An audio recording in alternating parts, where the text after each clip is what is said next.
Alright, good morning, guys. Out here today doing a short video for you guys on some stuff to check on your tractor before you get going for the day. Let me switch the camera over.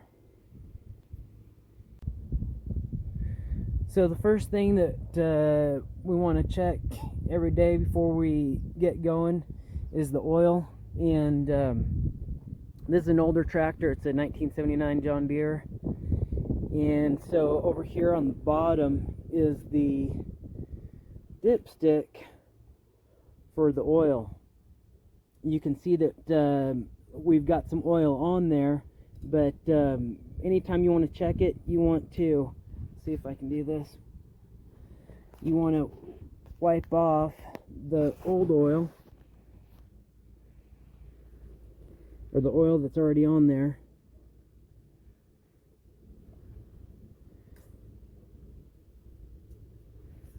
Stick it back in, especially if the tractor's been running. It's going to have oil over the engine. You want it to settle to the bottom, and then pick it up again, check it. It's well within our safe zone, so oil is good. You can also see that the color of the oil is kind of a tan. It's not pitch black, so you don't need an oil change. This right here is our oil filter. If we were doing an oil change, this is what we would take off and replace. While we're looking here, this is our engine oil fill cap. Just unscrews, and you can use a funnel to fill it up.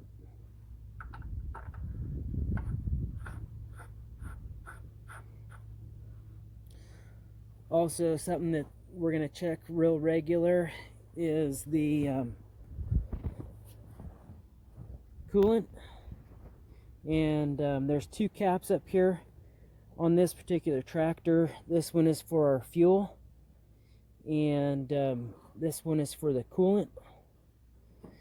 And we can just check it visually. When you look down in there, you can see the level is at the top. We know that that's good. Want to run about 50% antifreeze and 50% water in this.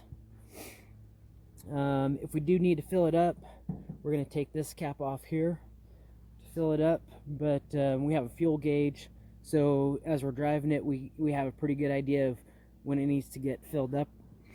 Sometimes that fuel gauge will lie to you, so it's not a bad idea to look in there and make sure that it's still working.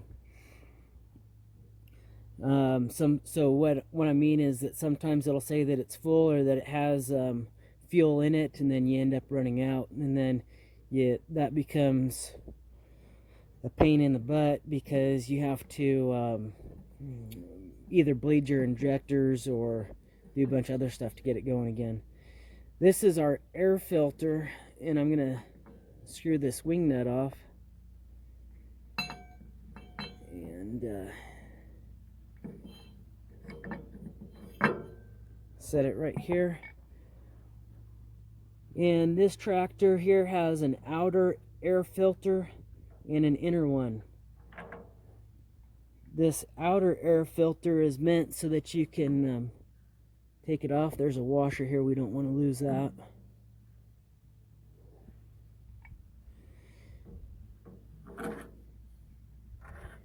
You want to take off this air filter, especially grooming arenas and things like that. A lot of dust. You can take a look at it, and usually just kind of knock the dust and dirt off of it a little bit. And then we have an inner air filter. I'm not going to take this off, but you can take this inner one off as well and replace that if your tractor starts running bad. Engines need air with the fuel mixture to run, so If those get clogged up, then your engine won't run as good. We'll make sure we put this back on here.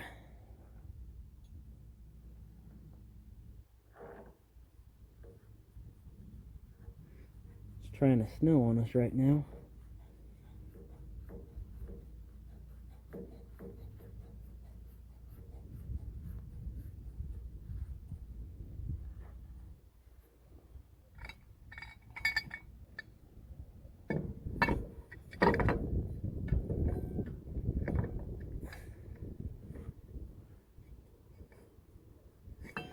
Put this back on. We'll tighten it up here in a second because it is cold. Another thing that we need to check is our over here we have our hydraulic fluid, and it has a dipstick on it. We can see it's got plenty of fluid in there. Put that back. Before you get going for the day, it's a good idea to walk around, and as we walk around we can look at this tire. We can see that it's got a slow leak on it, so if we were going to be using it all day, we'd want to make sure that that gets filled up, and make sure that as you walk around your tractor there's nothing in the way before you get going. Also, pretty regularly need to check all of these joints, put grease in them, keep everything moving good, and